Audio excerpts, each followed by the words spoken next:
guys. The hearing is still, Judge Gorsuch's hearing is ongoing, and considering the significant attention, I'm going to try to keep this a little on the shorter side today. The President's making a full day of progress towards some of his biggest promises that he's made to the American people. This morning he met with the House Republican Conference members on Capitol Hill ahead of the House's scheduled vote on the American Health Care Act, which is currently scheduled for Thursday. During the meeting, the President reminded members of the House Conference that repealing and replacing Obamacare has been a promise that Republicans have been making to voters for years.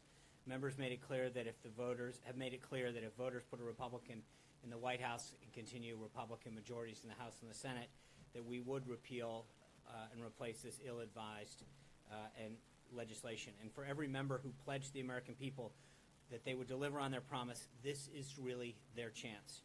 This is the repeal of Obamacare that Republicans have been working on for years, and voters have been waiting for this for some time.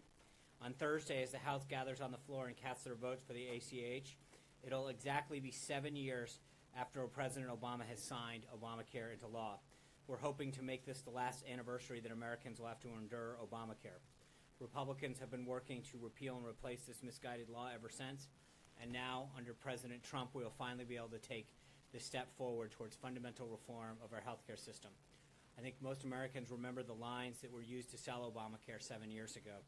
If you like your doctor, you can keep your doctor. If you like your healthcare plan, you'll be able to keep your healthcare plan. But for millions of Americans, those lines proved to be nothing more than empty promises.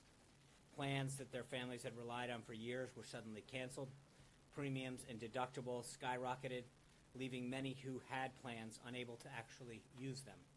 And insurers fled the marketplace. Nearly 1 in 5 Americans only have one insurer offering plans on their Obamacare exchange. President Trump and Republicans in Congress will keep their promise by reforming the system once and for all. And that's exactly what we're doing with the American Health Care Act, which, along with the additional legislative and administrative action that is part of the three-prong approach that we continue to outline, will finally give all Americans the health care system they deserve, where market-based competition leads to more affordable, higher quality health care opportunities. This is an ongoing process, and the President has made it clear to Congress that they should be open to incorporating some of the common sense policy proposals that have been suggested by members in both chambers who share their commitment to improving the health care system. To that end, the House introduced several technical and policy amendments to the legislation last night, which the President acknowledged on Capitol Hill this morning. They include delivering more immediate relief from Obamacare's taxes, accelerating the repeal of these taxes from 2017 rather than from 2018, and ensuring that millions of Americans who paid Obamacare's penalties or taxes can reclaim their hard-earned dollars from the IRS. It's making it easier for Americans to deduct more of the cost of their medical expenses, protecting life by prohibiting taxpayer dollars from being used to help purchase insurance plans that currently cover abortion, giving states additional flexibility for their Medicaid program, covering traditional adults and children populations while maintaining baseline funding for elderly and disabled populations, giving states the ability to implement optional, reasonable work requirements for able-bodied adults without dependents as part of their Medicaid programs, freezing Obamacare's Medicaid expansion while allowing for a responsible unwinding so that people who enroll before 2020 will continue to be supported by the program, and providing a more generous reimbursement for elderly and disabled Medicaid enrollees, recognizing that those populations have unique needs that must be taken care of. After a return to the White House from the House, speaking to the House Republican Conference, the President received his daily intelligence briefing. Then the President signed S-442, the NASA Administration Transition Authorization Act of 2017, acting on another of the President's most ambitious promises to the American people. Many may recall in his joint address, the President said, quote, "American footprints on distant worlds are not too big of a dream," end quote. And with this bill, he is taking the latest step towards making that dream a reality by reiterating NASA's mission to ensure America remains a leader in space exploration.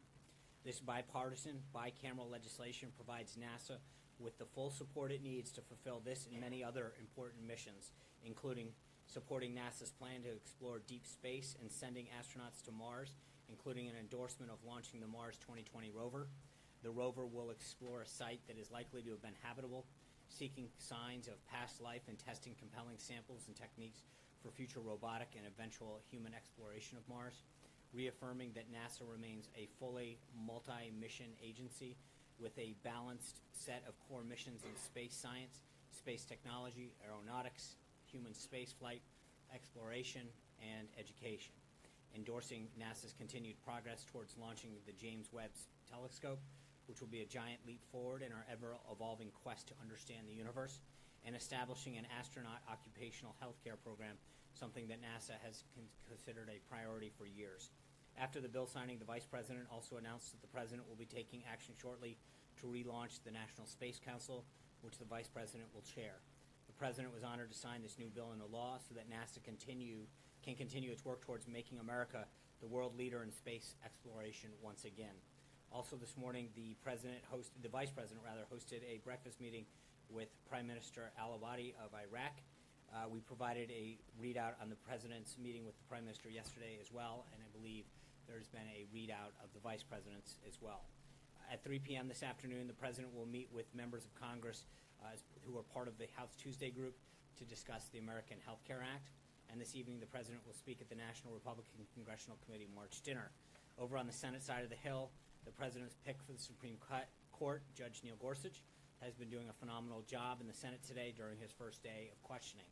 The judge's eloquent testimony yesterday was widely praised from both sides of the aisle, and it's clear that everyone agrees from a broad spectrum that Judge Gorsuch is a very qualified person to serve on the Supreme Court. As the judge noted today, quote, "A judge is there to make sure that every person, poor or rich, mighty or meek, gets equal protection under the law," end quote. His records show that he's lived up to this commitment throughout his entire career, and he's continuing to prove that he's exactly the type of jurist we need on the Supreme Court throughout the questioning that's started today. Today is also National Agriculture Day, for those who are keeping note. The world needs America's farmers and ranchers to lead, just as the world needs America to lead. Global food demand is expected to increase by 50 to 97% by 2050. The world can't afford for America's farmers and ranchers to retreat, but the agriculture industry has met its share of challenges in recent years. While our farmers are the most efficient in the world, margins have been tightening, regulations have been multiplying, and exports, which has historically accounted for over 1/5 of U.S. farm production, have been declining due to unwise trade policies. The President promised the many people in the agriculture industry and throughout rural America that he would not allow this to continue, and he will continue to pursue policy changes that will reverse this disturbing trend. Quickly, in terms of follow-up from yesterday, I was asked about North Korea, and I want to provide a quick update from the NSC. Quote, "The United States, in coordination with our allies, is exploring a new range of diplomatic, security, and economic measures in response to the grave and escalating threat posed by North Korea's nuclear and ballistic missile programs," end quote. And before I open it up for questions, let me just run through a few scheduling updates. Tomorrow, the President will stop by the Women in Healthcare panel hosted by CMS Administrator Seema Verma. There will also be a series of meetings with members of Congress tomorrow. In the morning, the President will meet with members to discuss the American Health Care Act, and in the afternoon, he will meet with congressional members of the Congressional Black Caucus. On Thursday, the President will have lunch with Secretary of Treasury Mnuchin before hosting a meeting with truckers and representatives from trucking companies on health care that we discussed yesterday. In many states throughout their country, trucking happens to be one of the largest employers, and it's important to understand the impact of healthcare legislation on this important industry. I'll have updates on the weekend schedule for you hopefully tomorrow. And finally, yesterday, pursuant to the President's executive order on interior enforcement that he signed on January 25th, the U.S. Immigration and Customs Enforcement Agency, ICE, released its first weekly list of detainer requests, which local law enforcement agencies have failed to comply with. These examples where criminal illegals who have been arrested or convicted in many cases of serious and violent crimes threaten public safety. In each instance, local law enforcement is refusing to cooperate with ICE in its efforts to remove illegal immigrants who have committed a crime.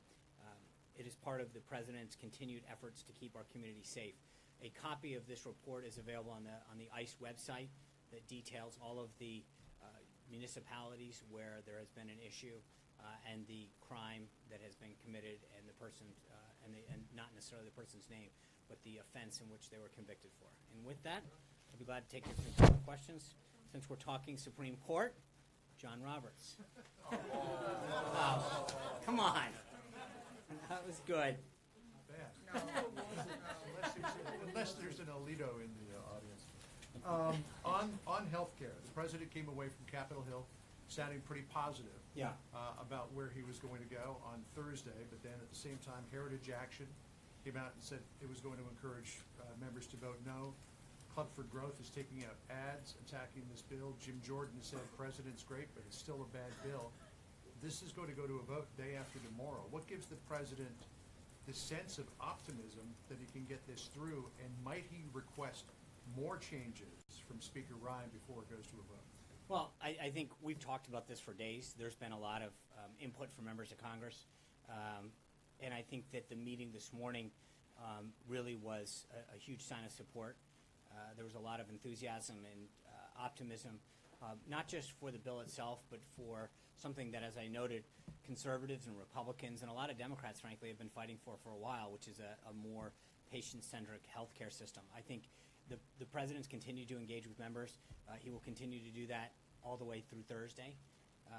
But as I also noted, there were a lot of changes that were made by the Speaker last night. Additional legislation, the three-pronged approach that we've talked about in the past, has been put forward to actually make sure that members understood the comprehensive nature of this.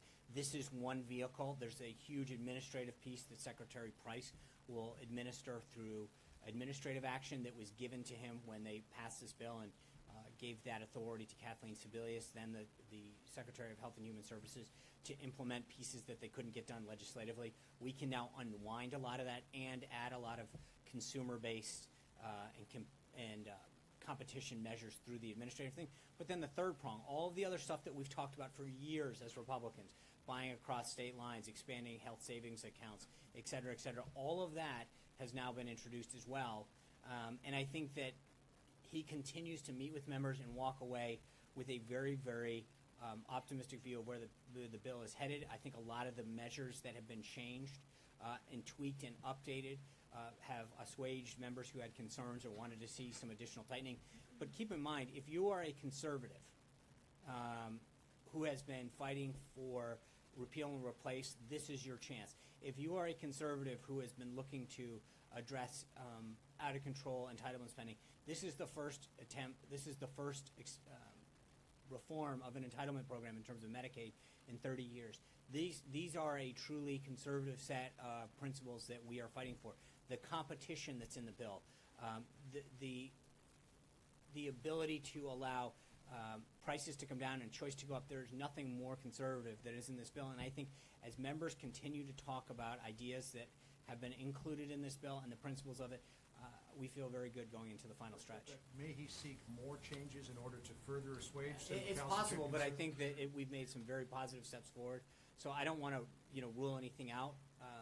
But I will say that I feel very good about this where it stands now, and I think the more and more that members meet with the president, the more they understand how important this is to the overall agenda that we're seeking to pass. And I think if we can, as the president noted this morning to members, if you can repeal Obamacare, replace it with a healthcare system that does what conservatives and independents and frankly some Democrats have talked about it for years, that does exactly that kind of thing, instill choice, drive down costs, allows people to actually get care that they've been promised, and then get on to things like tax reform, we will have an amazing first year in office. And I think the president reminded them this is the first step in an amazing agenda that he set forth and that we can work together on.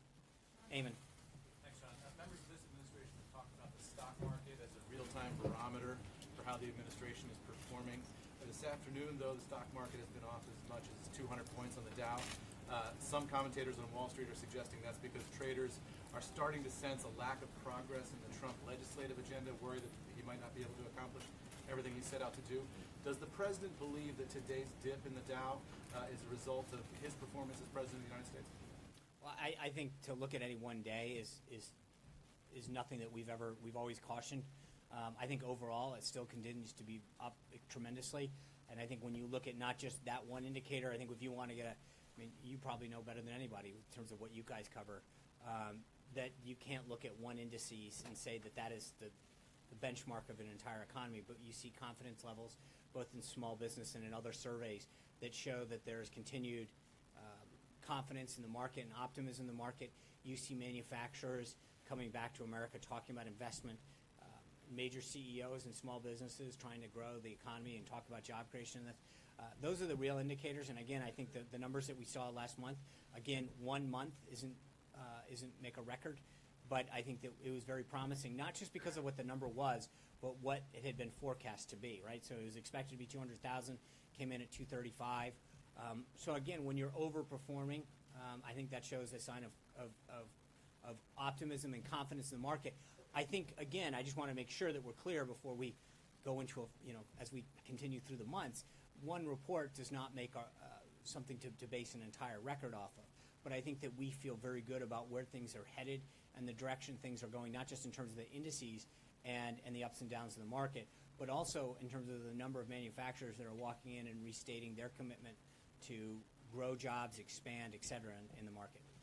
You still have that confidence that President Trump will be able to get a tax cut done this year that would be in place for next year? I think we're well on our way to seeing this agenda done. The President's rolled out the budget, which I think reaffirmed his commitment to fiscal austerity and to the priorities he set out of defending this country, making the increases in national defense and homeland security that he promised, prioritizing other things in the budget. We've got Obamacare done on immigration, executive order-wise. And I think that when you're doing big things, Obamacare, tax reform, I mean, the healthcare system's a fifth of the economy.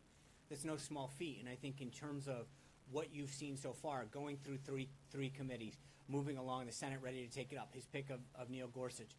The agenda's moving along at a very brisk pace in terms of what his priorities were and where I think we're headed. Last month, I guess, you talked and asked about the consideration potentially of a carbon tax, which I guess was discussed in the meeting at the White House.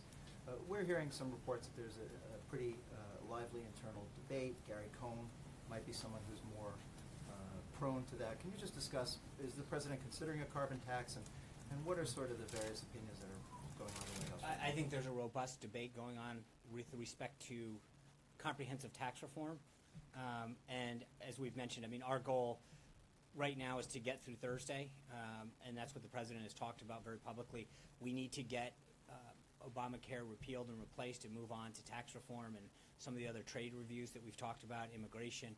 There's a lot of things on the agenda, but I'm not going to comment on specific prongs of that. I will just tell you that obviously there's a lot of people who recognize that we haven't had comprehensive tax reform since 1986, and that there's a lot of pieces in this that we need to examine and get to, and there's a lot of voices and opinions that get shared with him. And so I'm not in a position where I'm going to get into commenting on piecemeal on where it is, but I will say that's even more reason that let's get past Thursday. When you look at the week ahead, real quick, Glenn, you in terms of this, the repeal and replace aspect in Gorsuch, I think from a legislative standpoint, going back to Eamon's question, I think it's a pretty big week for the White House to seeing all this done. Hunter. Thank you, Sean. President Trump has previously indicated that he wanted to appoint pro-life judges who would be willing to overturn Roe versus Wade. Yet in his testimony today, Judge Gorsuch said he would have walked out the door if President Trump asked if he had this position.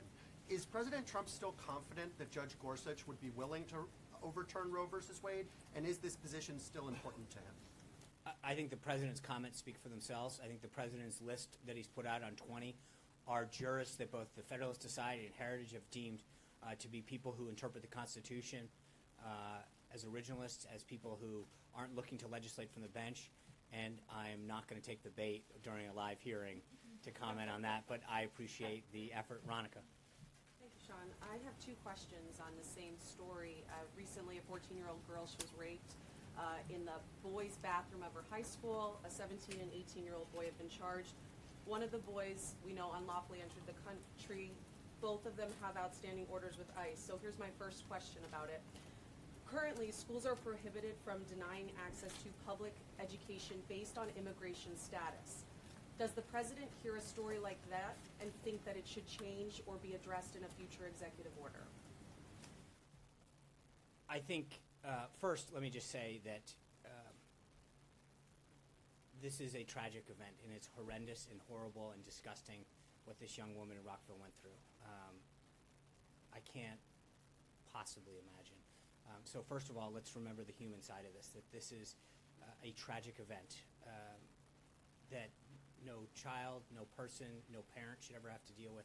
School should be a place where a parent puts their child on a bus or drops them off or sees them off and knows that they're safe. And the idea that this occurred is shocking, disturbing, horrific, and whatever other words that come to mind that someone can think of, because this is not, schools should be a safe place where children are there to learn and to feel safe in that kind of environment. And to know that this happened in the circumstances, this young woman in particular fought to come to this country legally because of the freedoms and the treasures of this nation. And to think that this kind of tragedy would occur to someone who's personally endured that kind of struggle to come to this nation and then face this is reprehensible. And it is not who we are as a country. I think it is troubling, and I think further to your question, the president recognizes that education is a state-run and a local-run issue, but I think it is cause for concern what happened there. And I think the city should look at its policies, and I think that this is something that authorities are going to have to look at. I think from an immigration standpoint, clearly to see somebody, there's so many facets of this case that deserve question. Why was there, I think he was 17 or 18 years old. 18, thank you. And how does that person get put into the 9th grade? There's so many issues that come up in this case.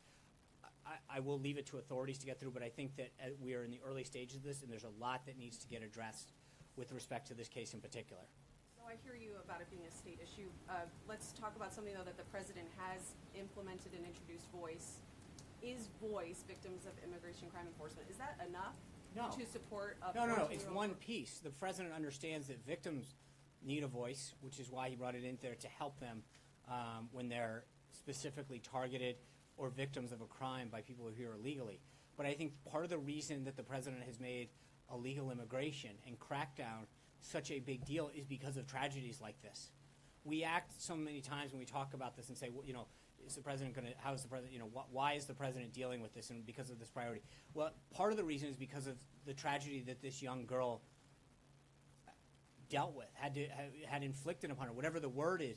But this is why he's passionate about this, because people are victims of these crimes in terms of them. They're victims of the economic piece of this. There's a national security impact, but immigration pays its toll on our people if it's not done legally. And this is another example, and it's why the president's so passionate about this. But he recognizes that it's multifaceted, why we have to be tough at the border, why I just read off that this executive order is dealing with people who have committed crimes, who local enforcement agencies or municipalities or at the state level are not dealing with it. And if you go to the ICE website and download this, you'll see it's over 30-something pages of cases where there's a person that is convicted of a crime that local people, local municipal law enforcement, for whatever reason, and in some cases they're prohibited, but for one reason or another are not enforcing the law and not turning that individual over to federal authorities to be deported. And I think this is another example of why this issue needs to be addressed. John? Sean, is the president going to hold Republicans who vote against health care accountable? Are they going to pay a price if they vote against this bill? I think they'll probably pay a price at home, meaning I think that you can't go promise over and over again since 2010 in the case that the member's been there that long, but at least for those who have been there that long, and at least and even the new ones. This was a major component of the last election. And I think there was probably not a single Republican member in itself who went out and talked about this. And I think when you realize the component to this bill and that the president worked with the House and the Senate to put something together that achieved a promise that was made to voters, I think there's going to be a price to be paid, but it's going to be with their own voters. And they're going to have to go back and explain to them why they made a commitment to them and then didn't follow through. And one of the things that's interesting that people who agree or don't agree with the president in terms of his legislative agenda at least give him high marks, regardless of whether or not they subscribe to his agenda, for keeping his word and his promises. And I think that's one of the things that he's made very clear this morning. We pledge to the American people at the congressional level, at the Senate level, at the federal, at the presidential level to go do something. And this bill while it probably not everybody got everything they wanted, does exactly what we said. It's repealing it and replacing it with all of the principles and the aspects that we discussed throughout not only last cycle, but in a lot of these cases back through 2010. Margaret. Will he campaign against the Republicans? Let's get through the vote. I think one of the things that he made clear this morning was that he was going to make sure that the people who did support this, he would be out there supporting them. And so I'm not going to focus on the negative as much as the positive today. And he made it clear to members that for those of you who go out there and keep your word and support it, we're going to make sure that we remember those who stood by us and who stood by the word that they gave to their voters. Margaret. Okay, so I was actually, that's what I was going to ask, but let me try. Oh. No, it's okay, I've got another one, don't worry. So my other one, but I'm going to go back to that, is on the laptop restrictions by the U.S. and now the U.K. It certainly sounds like that may have been in response to some kind of a specific security threat. What can you talk about from the podium in as much specificity as you can, and if you can't do specifics, at least help us to understand, are there multiple threats? Is there one threat? Are there multiple like what is going on here? So yesterday the TSA announced new enhanced measures on flights inbound to the United States from 10 of more than the 250 countries that have flights coming into the United States that serve as the last point of departure. I think even ranking member of the House Intelligence Committee, Adam Schiff, who we've not always shared the same point of view with, even agreed by saying, quote, these steps are both necessary and proportional to the threat. Elevated intelligence that we're aware of indicates that terrorist groups continue to target commercial aviation and are aggressive in pursuing innovative methods to undertake their attacks, to include smuggling of explosive devices and various consumer objects. Based on this information, the Secretary of Homeland Security and the TSA administrator have determined that it's necessary to enhance security procedures for passengers at certain last point of departure airports. That being said, I'm not going to go any further than that, and I would refer any further comment to the TSA. Can I try what I was going to try earlier then? Mark Meadows seems like a nice guy, and the president seemed like he was kind of joking, but has the president decided in his own mind yet whether he thinks it would be appropriate, potentially, to mount primary opposition, campaign for primary opposition in Republican congressional primaries in the midterms? Mark Meadows was a long-time early supporter of the president. He had some fun at his expense this morning during the conference meeting. And I think he continued to express hope that Congressman Meadows, who's the head of the Freedom Caucus, would continue to see the efforts that have been made to make this better, more, and address a lot of the concerns out there.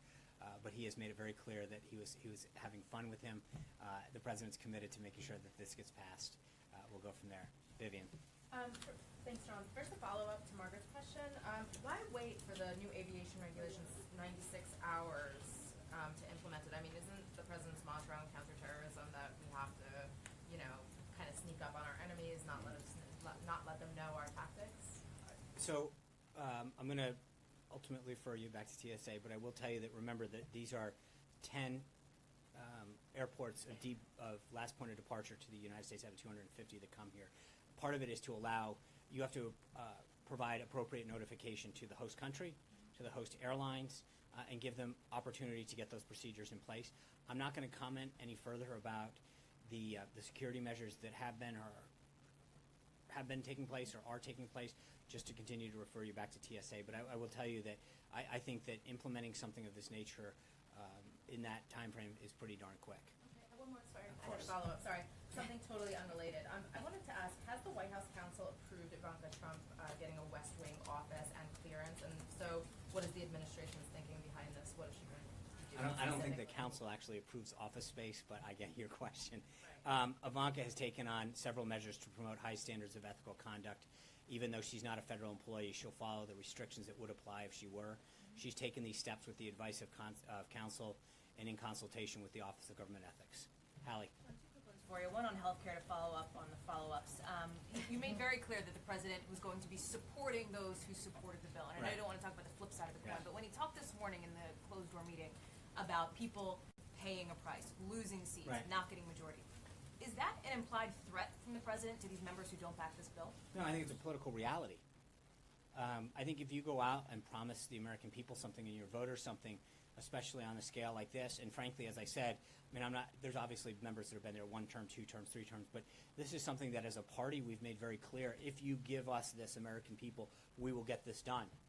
And I think that to go and make a promise and a pledge of this magnitude and not to follow it through, I'm sure that voters would be upset, and we've seen this in the past. I think, and it's something that I think the president, as I mentioned earlier, has staked, has earned high marks for, is keeping his word. And I think the president was stating a political reality.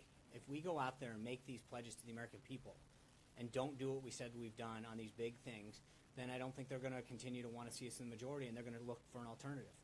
Well, just to follow, will he remember the names of those who don't back the ghost? We'll see. John Gizzi. Well, actually, I do have a second actual topic. I just No, want to that follow was quickly on yesterday. I just want to I clarify love your that. counting. It's like CBO. Sorry, CBO. Come on, that was... Do you want to elaborate on that? No, I don't. Go ahead. I do want to ask about the Russia testimony from yesterday. I know you obviously addressed it from the podium Yeah. 24 hours ago, but there was sort of this interesting moment that happened a little bit after the briefing where Director Comey was asked about sort of live tweets coming from the president and his account at the same time that the hearing was happening, and Director Comey was fact-checking the president in real time, essentially saying he was incorrect in what he was tweeting. Is there concern on the part of the White House about the president's credibility in that situation, that his own director is correcting his tweets and what he's saying in real time like that? Well, I mean, let's just be clear. I mean, he was answering questions. I mean, it's not like he was out there. He was responding to a question. But I think it's important to note with respect to this that and I saw a couple comments yesterday. Senator Coons took issue with a couple of the comments that we made. Let me just read to you. I know you guys love this when I do this, so I'm just going to entertain you for a second. Senator Chris Coons, this is his quote, direct quote. Quote, I have no hard evidence of collusion, end quote. Director Clapper, quote, not to my knowledge, end quote. Senator Tom Cotton, quote, not that I've seen and not that I'm aware of. This is in reference to any type of collusion with Russia that occurred. Obama CIA Director, Acting CIA Director Morrell, quote, there's smoke but there's no fire. Senator Chuck Grassley, after the Comey briefing, Doc, I can say at POTUS and at Clapper are both right. No evidence of Trump collusion with the left. So, we've now gone over this on multiple occasions, but at some point there is a distinction between an investigation that it goes into Russia's involvement in 2016 and this continued narrative that falsely tries to link the president or the White House into any of it. They continue to see that there is nothing there. Every single person who has been briefed, who has come out and publicly talked about it, Republican, Democrat, former DNI, former CIA directors, Obama appointees, have said no evidence. And so I get that we keep getting asked. But I mean, my point is that was one of the tweets, though, that he addressed. Is it said, former DNI continues to know, and that was actually true. These are their quotes. This is what they've said. So it's not a question, I think sometimes you come back to us. At some point, the question has to be to the individuals who've said this, to whether it's Chris Coons from Delaware or former Director Clapper or former CIA Acting Director Morrell. They're the ones who've said these things on the record. They're the ones who've been briefed by the intelligence community, by the FBI, and come out and said there is no collusion. And so at some point to fact-check the president for merely quoting them is not – the question should be directed at them, not us. But over and over again, it's come to the same conclusion. So, Caitlin. All right, John. Then Caitlin. That was very nice of you. It's National Ag Day afterwards. Thank you, Sean. Thank you, Caitlin. I have two questions. First, the author David Horowitz, in his book, The Big Agenda, writes of what he calls, quote, a deep state, end of quote, in which he said these are Obama holdovers in government who are trying to undercut the president's agenda. This has been widely repeated on social media. Does the president himself believe in this deep state? Well, I've been asked this question before, and I'll give you the same answer I've given before, which is I think there are people that burrow into the government after an administration. This is going back since the beginning of time. They used to call it ram-specking. It's suddenly no longer permitted, but in terms of that same way. But this has been going on since the country came to be, where people burrow in after an administration into a civil servant job. But sure, that there's people after 8 years of Obama that found their way into government, so it should be no huge secret. Okay? Question, yes. Okay. Another question on, Ram specking? oh, yeah. Oh, Google it. I remember I remember when, Have you ever seen my spelling? Come on. Ram specking. It was named after a form. I mean, we're going to go through a history lesson here, guys. Thank you. right. My other question was, over the weekend, Governor Graco Ramirez, the head of the Mexican Governors Association, was again in Washington and in a much publicized statement said that Mexico had scored its first victory over the proposed wall. He said that in the president's budget, there's a line item for $2.6 billion In FY18. in tax dollars, and no mention of Mexico paying for the wall in any way. He's claimed a victory in that. Your response to Governor Graco Ramirez? It's a little early to be claiming victory. I think the president's made it clear that he was going to use the current process to start the construction of the wall, and that there would be ways that fulfillment of that pledge would come through. Caitlin. Thank you. The administration and the president have repeatedly said that over the next few weeks they will present evidence that he was wiretapped. And last week he said it would be coming this week and he may speak on it this week. Can we expect the president to this week present evidence that he was wiretapped by Barack Obama, or will he speak about it? Because he didn't mention it last night in his rally in Kentucky. Right. Well, let's see how the week goes. Margaret. Sean, when we've heard from the president before talk about the need for this health care plan to pass, he's talked about the importance next of tax reform and the rest. At what point do you think that this agenda could be imperiled as you looked at the vote count? Because you were also going to have a further fight, of course, to get any of this through the Senate. Sorry, so at what point will the vote count? This seems to be such a centerpiece of the rest of the president's agenda. Mm. So, given that it's still not there's no certainty in terms of passage at this point, I mean, how concerned are you that Thursday could imperil the president's agenda? Well, I think the president's visit this morning was very well received. I think we continue down the path to get the votes. We got a ways to go. We got to get to the Senate next. But I think members understand that this is something that has been at the heart of what Republicans have campaigned on. I feel very good headed into this. The president continues to talk to members, and we're going to make sure that we grow the vote as much as we can. But with respect to the rest of the agenda, I think all of the issues that the president campaigned on are things that the House and the Senate both look forward to taking up. There's whether it's trade or immigration or comprehensive tax reform, all of these issues are stuff that many Republicans have campaigned on for a long time and are eager to get going. The president's made it very clear, as he did last night as well, that, look, part of we've got to keep moving along if we want to get big things done. There's a lot that can get done during this administration, during the first term, and he wants to get as much of it done as possible. And so the quicker we get repeal and replace done and put the American Health Care Act in place, the better. And that's just the nature of it is. But I think when you look at the speed in which we've moved, it's been very responsible. We've allowed the committees to do their will. The House has taken up the amendments. It's been online. So this is, I think there's always a balance between jamming it down and getting it done and over with, which is how the Democrats operated at one point when they legislated, when they finally moved on their bill, versus how this is done. But I think we've struck in a very nice balance on this. At which point will it be Trump era? The president said today it could happen. We asked during the voters' We'll have to see. Right now, it's the American Health Care Act, and we're trying to get it done. Anita. Two questions. First, the Kansas legislature is on the verge of possibly passing a Medicaid expansion, and the current version of the health care bill does not allow states to pass that. Mm-hmm. And so I'm wondering, as you know, most legislatures are currently meeting across the country. Will there be an exception for states if they expand before any new bill comes? It would be addressed in the legislation. I don't believe there's an exception clause. So I don't. But I also don't. It would be far be it for me to say at this point. The bill's getting ready to move to the House. The legislature is meeting. I don't want to prejudge the outcome yet, but I don't believe, from my understanding, that there's any kind of clause that says if.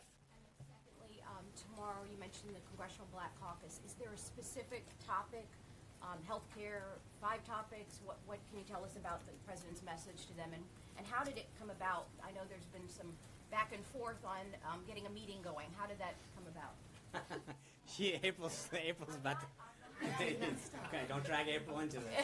Didn't say a name. Didn't say a name. This has been something that the president's talked about for a while.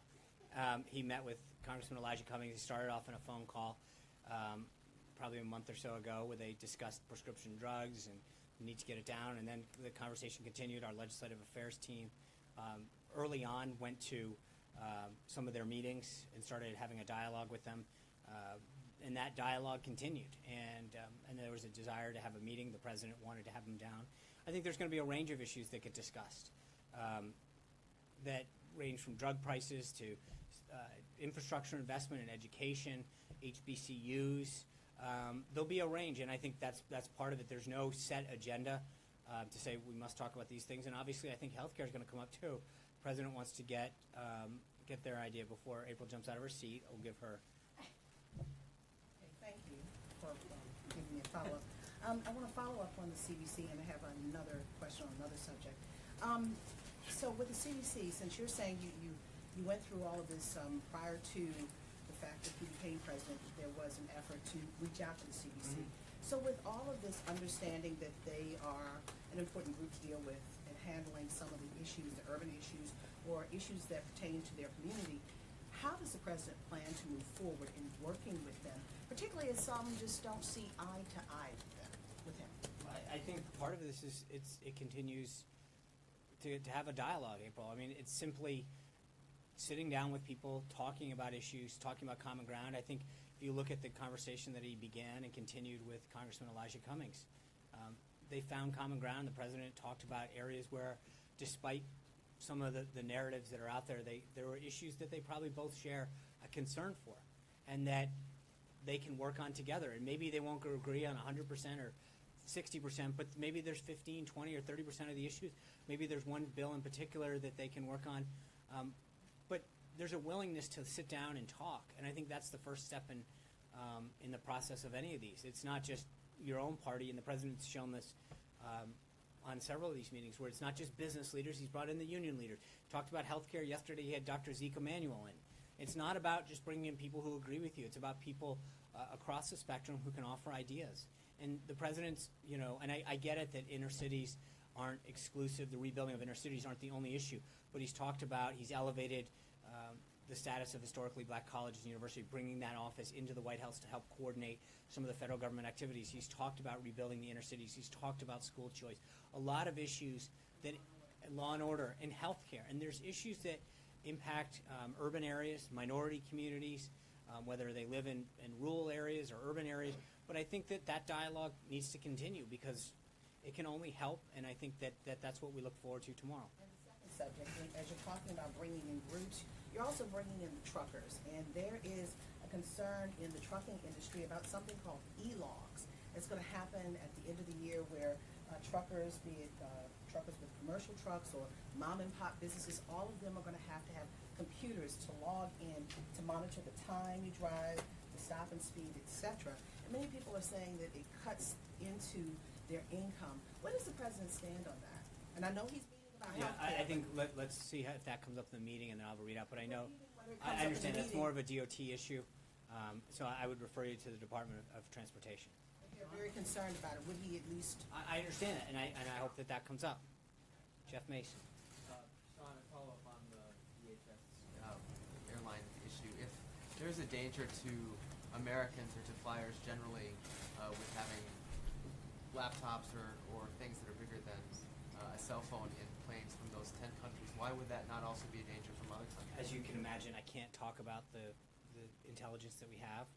I can just tell you that the steps that are being taken are appropriate, commensurate with the intelligence that we have, and then refer you to the Department of Homeland Security and specifically the Transportation Security Administration. One other question that's not related to that. Too. Okay.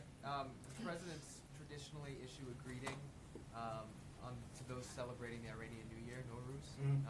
Will President Trump be doing that today? Let me get back to you. I know that I don't want to get ahead of myself on that, but we may have something for you later. I've got to check on that. But thank you guys very much. Let's get back to watching Neil Gorsuch, and I will see you tomorrow. We're going to have a week full of briefings. I'm excited. And by the way, I am very happy that the individual in the press corps who took Tom Brady's jersey, that has been returned properly. Another bad on the press, but we have righted that wrong. Thank you.